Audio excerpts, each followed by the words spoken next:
በውድ የውጭ ምንዛሬ ተገዛን የአፈር ማዳበሪያ ጥቅም ላይ ሳይውሉ በመጋዘን የሚያስቀምጡ የክልል አመራሮች ሊጠየቁ እንደሚገባ በሕዝብ እንደራሴዎች ምክር ቤት የግብርና ጉዳዮች ቋሚ ኮሚቴ አሳስቧል። የቀረበላቸውን የአፈር ማዳበሪያ በአግባቡ የሚጠቀሙ ክልሎች እንዳሉ ሁሉ የማይጠቀሙበትን ማዳበሪያ በመግዛት ጥቅም ላይ ሳያውሉ በመጋዘን የሚያቆዩ ክልሎች መኖራቸውን ቋሚ ኮሚቴው በቅርቡ ባደረገው የመስክ ምልከታ መገንዘቡን አሳውቋል። የግብርና ጉዳዮች ቋሚ ኮሚቴ ይህንን የተናገረው በዛሬው ዕለት የግብርና ሚኒስቴርንና የተጠሪ ተቋማትን የ2018 በጀት ዓመት እቅድና የአንደኛውን ሩብ ዓመት አፈጻጸም በገመገመበት መድረኩ ሲሆን በመድረኩ ተገኝቶ የተከታተለው ፍስሐ ደሳለኝ ተጨማሪ ዝርዝር መረጃ አሰናድቷል። በሕዝብ እንደራሴዎች ምክር ቤት የግብርና ጉዳዮች ቋሚ ኮሚቴ የግብርና ሚኒስቴርንና የተጠሪ ተቋማትን የ2018 በጀት ዓመት እቅድና የአንደኛ ሩብ ዓመት አፈጻጸም ዛሬ የገመገመ ሲሆን ለምክር ቤቱ ሪፖርት ያቀረቡት የግብርና ሚኒስቴሩ አዲሱ አረጋ ግብርናውን በማዘመን ምርታማነትን ለማሳደግ እየተሰራ መሆኑን አብራርተዋል። ሚኒስትሩ አክለውም በመጀመሪያው የ2018 ሩብ ዓመት ከ113 ቶን በላይ ቡና ለውጭ ገበያ ቀርቦ ከ762 ሚሊዮን ዶላር በላይ ገቢ መገኘቱን እንዲሁም በአጠቃላይ በሩብ ዓመቱ ከአምናው ተመሳሳይ ወቅት ጋር ሲነጻጸር የተሻለ የውጭ ምንዛሪ ገቢ ተገኝቷል ብለዋል። የእንስሳት ሀብት ልማቱን በማዘመን በተለይም ወጣቶችንና ባለሀብቶችን በማቀናጀት ከእንስሳት ሀብት የሚገኘውን የውጭ ምንዛሪ ገቢ ለማሳደግ እየተሰራ መሆኑን ጠቁመዋል። ለበጀት ዓመቱ የምርት ዘመን ከሚያስፈልገው 23 ሚሊዮን ኩንታል ማዳበሪያ ውስጥ 23 በመቶ የሚሆነው ግዢ ተፈጽሞ በመግባት ላይ እንደሚገኝም ገልጸዋል። ከ23 ሚሊዮን ኩንታል የአፈር ማዳበሪያ ውስጥ 10.7 ሚሊዮኑ ዩሪያ የተሰኘ የአፈር ማዳበሪያ አይነት ሲሆን 12.2 ሚሊዮን ኩንታሉ ደግሞ ዳፕ ስለመሆኑ ሚኒስትሩ ተናግረዋል።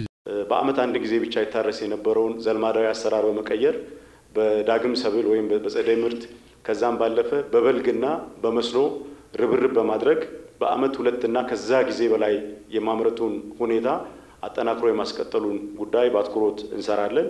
ሶስተኛው ከቴክኖሎጂ አኳያ ነው። አሰራሩን ከማዘመን አንፃር አንደኛ መካናይዜሽንን የመጠቀም ሁለተኛ የግብአት አጠቃቀማችንን የማሻሻል አሁን ባለው ተጨባጭ ሁኔታ በሄክታር የምንጠቀመው ግብአት ዓለም ከደረሰበት ደረጃና መሬታችን ከሚፈልገው አንፃር ሲታይ በጣም ዝቅተኛ እንደሆነ ይታወቃል። ያንን ለማሻሻል ከፍተኛ ርብርብ እናደርጋለን። ስለዚህ ቴክኖሎጂ አጠቃቀማችንን ከትራክተር ከማዳበሪያ አቅርቦት እንዲሁም ደግሞ ከተለያዩ አግሮ ኬሚካሎች አኳያ ትኩረት ሰጥተን ምርትና ምርታማነታችንን የማሳደጉን ነገር በትኩረት እንሰራለን። የኤክስቴንሽን አገልግሎቱን የምርጥ ዘር ፔኔትሬሽናችንን የማሳደግ የክላስተር ፋርማችን እያመጣ ያለው ለውጥ ላይ ተጨማሪ ሴቶችን በመጨመር ጠንክረን የምንሰራ ነው የሚሆነው ማለት ነው። የሚኒስትሩን ሪፖርት ያደመጡት የቋሚ ኮሚቴው አባላት በተለይም የአፈር ማዳበሪያና የአፈር አሲዳማነትን እና ሌሎች ጉዳዮችን የተመለከቱ ጥያቄዎችን ጠይቀዋል። ከተነሱ ጥያቄዎች መካከል በተለይም የአፈር ማዳበሪያ ግዥና ስርጭት ዋነኛ ሲሆኑ ለተነሱ ጥያቄዎች ምላሽና ማብራሪያ የሰጡት የግብርና ሚኒስቴር ዴኤታዋ ሶፊያ ካሳ የማዳበሪያ አቅርቦት ችግርን ለመቅረፍ መንግስት ለ2018-19 የምርት ዓመት 1.2 ቢሊዮን ዶላር መፍቀዱን ተናግረዋል። ግዥውንም በሚመለከት በሶስት ምዕራፍ የተከፋፈለ ነው። ለመስኖ ለበልግና ለመኸር ለመስኖ እቅዳችን 24% ነው። ለበልግ 20 እና ቀሪው 56% ለመኸር ሲዝን ተገዝቶ የሚቀርብ ነው የሚሆነው። አሁን ላይ ለመስኖ ብለን ካቀድነው ውስጥ 545,000 ሜትሪክ ቶን ወይም ደግሞ 5.4 ሚሊዮን ኩንታል የዳፕና የዩሪያ ማዳበሪያ ግዢ ተፈጽሟል። የመጀመሪያዋ የዳፕ መርከብ በዚህ ወር ኖቬምበር 18 የምትደርስ ነው የሚሆነው።